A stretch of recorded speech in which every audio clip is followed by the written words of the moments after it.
Hello and welcome to the Reform Gamers YouTube channel. My name is Logan and today we're going to talk about this article that came out of the New York Times today on April 13th titled, "In Elden Ring, the struggle feels real. The video game evokes the hardship and disappointment of the pandemic, but also the hope of human communion." Now before we get in, there's a few reasons I'm reacting to this article specifically. Part of it is a few things that are said in the article, and primarily it's because of just the very lazy screenshots and videos taken of the game itself. You'll see as we continue on. Before we go any further, I want to point out that the phrase human communion sounds really weird. Okay, it sounds kind of cannibalistic, probably not a good word choice. Let's continue here. So this article is written by Brian Chen over on the New York Times website here that starts off with, "In the last 2 years, the pandemic has brought us many works of art that have tried to definitively capture humanity's struggle. There was that movie with Leonardo DiCaprio turning pink as he shouts at the top of his lungs for people to look up at the comet hurtling toward Earth. It was so on the nose that it provoked little thought. Yes, we are divided, likely doomed. What of it? No medium has come as close to perfectly encapsulating our situation as video games. In the beginning, when many of us were in lockdown and baking mediocre sourdough, we played Animal Crossing, which involves finding comfort in simple tasks like fishing and gardening while stranded on an island. This year, we are playing Elden Ring, a ruthlessly difficult game that gets only harder the more you play it. That about sums up what it's been like to live in a pandemic." Now, I'm going to be honest, I've read this article a few times now at this point, and I still don't really understand what Brian's trying to say. Is he trying to say that Elden Ring is like the pandemic and that they're similar and that playing through it is like living through the pandemic again? You be the judge. Leave comments down below with your thoughts. He goes on to say that Elden Ring has a story that has something to do with a ring, but more important is its design. It's an open world game, meaning you can do whatever whenever you want. Players will ride a horse through a poison swamp, sprint across molten lava, and traverse a crumbling bridge surrounded by tornadoes, fighting or evading enemies along the way. It's a very simplistic way of describing what the game is about, but yeah, I guess it depends on how you go about it. No matter what you choose to do, you'll probably die again and again trying to do it, sometimes for hours, especially if you're fighting Rodan. That's because the slightest mistiming of a button press will make you fall to your death or open you to attack or roll you off the side of a cliff. Even the most experienced gamers will die dozens of times in a dungeon before reaching the boss, the main villain at the end of a game level." This line particularly was funny because I can tell that you're writing to an audience that probably doesn't play video games, and so you have to explain some of this stuff. It's just a funny addition at the end of the sentence. The main villain at the end of a game level. Is that what a boss is? Wow. I'll talk about the picture here in a second. None of this makes Elden Ring sound like a crowd pleaser, but the video game, a collaboration between the creative director Hideaki Miyazaki and the Game of Thrones author George R.R. Martin, is on track to become the bestseller of the year with 12 million copies sold within a month of its release in February. Now I want to point this out here. None of this makes Elden Ring sound like a crowd pleaser. Yes, it does. You didn't even get into really what the game is about or any of the other aspects about how it encourages open world exploration, with how it basically lets you off into the open world reminiscent of Breath of the Wild, gives you a map that is clean and clear and leaves you to just explore everything and just see what is in the lands between on your own. You can customize your builds that are all viable, and there's a variety of these different builds in Elden Ring that are all viable, and you can use them through the end of the game. There's unique and eclectic characters that you'll encounter with a somewhat cumbersome way of doing quest design. There's so much more to this game than what he's presented so far that it's like, to make the claim none of this makes Elden Ring sound like a crowd pleaser is like, well, you haven't really talked about it at this point. And it's at this point in the article that it's like, wait, what's happening? Is this a picture of someone's TV with the game on it? I'm sorry, maybe New York Times, like all their writers are working remote and this is what they're left with. But in the year of our Lord 2022, whether you play this game on the PS4, PS5, Xbox One, Xbox Series systems, or even on Steam, you have a way of taking screenshots of the game and uploading them to some kind of platform where you can download them and then get them in your article. This is what I've done multiple times with games that I've played and written reviews for on our own website or done videos on this channel. It's not hard to do. There's a specific button on both systems that allow you to do that. This is this is just funny to look at. Is this real? And then it goes on. Sorry, this is just a funny sentence. At some point in the game, you face a dragon. It's like we're talking to children. You have a choice to fight or flee. At first, you'll probably retreat, and eventually, after acquiring enough strength and the proper weapon or magic spell, you'll return to slay the dastardly fire breather and relish your... Who talks like this? Moments later, though, you'll be ambushed and killed by something nasty, like a hawk that's gripping razor blades in its talons. It's difficult to imagine Elden Ring having this sort of cultural cachet in any other era. I seem to recall games in the NES era being particularly difficult, but being pretty popular, especially in the schoolyard. In year 3 of the pandemic, as vaccination rates have risen and hospitalization cases have dipped in some areas, offices, schools, and restaurants have reopened. Wait, was that an incomplete sentence? As vaccination rates have risen and hospitalization cases have dipped in some areas. To many Americans, the dragon has been slain, yet in other parts of the world, a new variant of the coronavirus is driving another wave, and in New York, cases are beginning to climb again. So here you are, looking at this game through the lens of what's going on in the world and trying to make the connection that somehow the two are related, and they're not. I also want to point out, this article was updated earlier this afternoon. When it originally posted, this is what it said. It's difficult to imagine Elden Ring succeeding in any other era. It's difficult to imagine Elden Ring succeeding in any other era. Clearly, they changed that because of the amount of backlash they had gotten from that.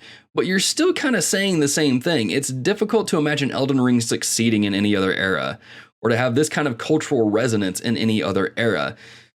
Not really. I mean, maybe in the early 90s when video gaming was kind of on the decline, but then Nintendo comes in and kind of saves the day. This is just a weird thing to say. How is it difficult to imagine Elden Ring having this kind of resonance in any other era? It's not.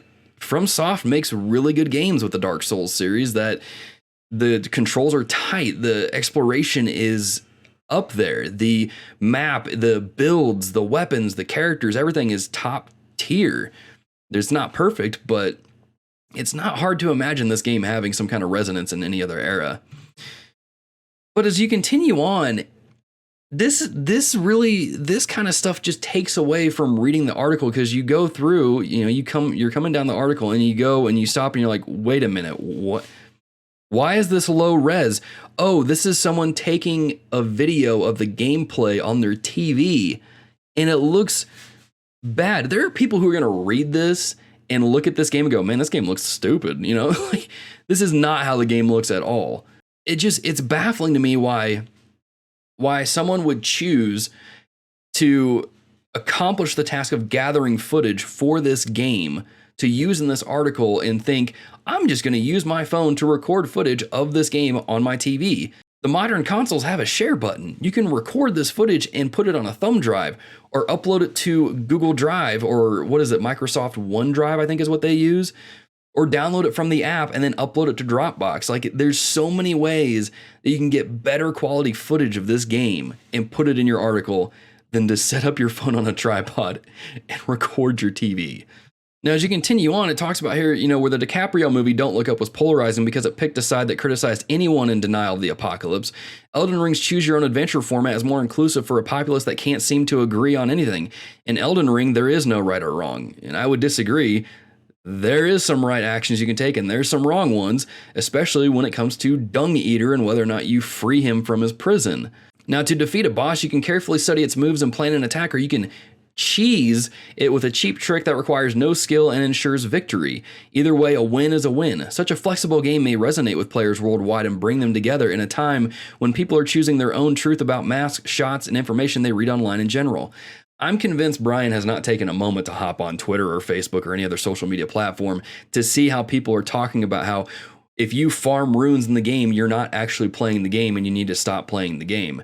There's discussions going on about how if you cheese a boss, you're not really playing the game. You're not really enjoying it. If anything, this may seem like flexible and that it resonates with gamers and brings us together, but if anything, I think this just goes to show that even in a game like Elden Ring, we can be divided on several things. Brian goes on here in this section here to talk about how the game is challenging. You can play the game alone, which is what most people do. I'm not sure if that's really the case, but in the instance that you can't handle it, you can call someone in, and there's small statues in areas that act as summoning posts that you can bring in a cooperator. Now, he goes on here to say that struggle has always been a central theme in the games of Mr. Miyazaki, who rose to fame with the modest success of the Dark Souls trilogy. Dark Souls? Modest success? That's a weird way to put it. But he says here that struggle has always been the central theme in the games of Mr. Miyazaki, but so is the need for people to turn to one another, which is kind of true because in the games, I've always told people who are interested in getting in this series that if you're going to play it, don't be afraid to call other players in. Don't be afraid, especially in Elden Ring, to use your ashes, to call in the different characters and let them help you. You know, that's not a problem. Now, he goes on here to say that Mr. Miyazaki didn't respond to requests for a comment, but he has said in interviews, which he has linked here on Eurogamer, that he was inspired by personal experience many years ago when he was driving up a snow-covered hill. People helped each other, and that's what kind of led him to building out Dark Souls in the way that it is. But again, you go down here and you have this where you're recording the game on your TV with your phone on a tripod. You're playing it on a PS5. I can tell from those button prompts. There are so many other outlets out there, independent outlets, independent YouTubers, independent websites that have not near the level of resources that New York Times does. And they put out better quality images and videos than this. This is lazy. This is goofy, is what it is. And it really just takes away from the entire article.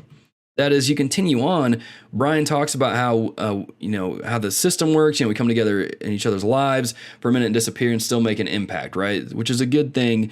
That's always cool about the games. And this is said actually by Keza McDonald, the author of You Died, a book about Mr. Miyazaki's games. It's not really one player versus the game. It's the entire community of players versus the game, which is one of the great things about Elden Ring and any Dark Souls game. Really, it's really a community of players playing one game at the same time. And so Brian starts winding down the article by saying that by the time that he had finished Elden Ring with some help from friends and strangers online over about 5 weeks, he didn't come out of the game feeling more anxious or pessimistic. He ended up making plans with friends that he hadn't seen in 2 years.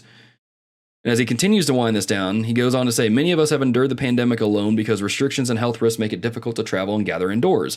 It has been an impossible situation to navigate and the struggle goes on, but we're in this together for the long haul.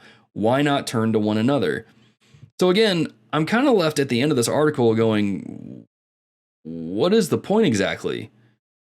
Is it that Elden Ring brings people together despite what I've seen online? Is it Elden Ring encourages that because of Elden Ring, we should be helping one another? We should be supporting one another? Is this a review for the game? Is this how Elden Ring is about how...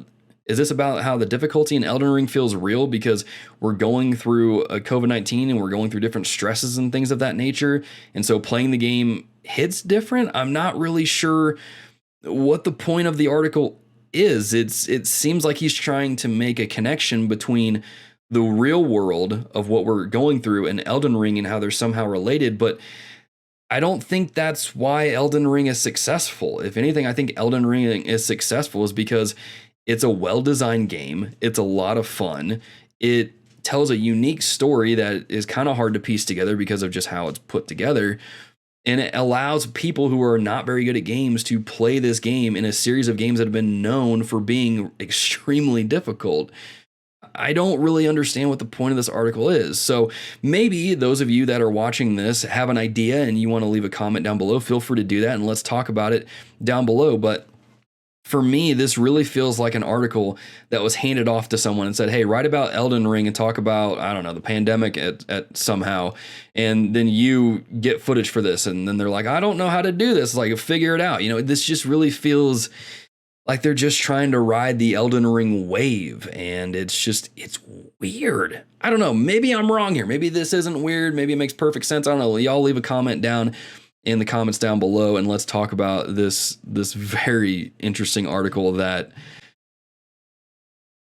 didn't use the share button to get the footage for this game. Oh my gosh.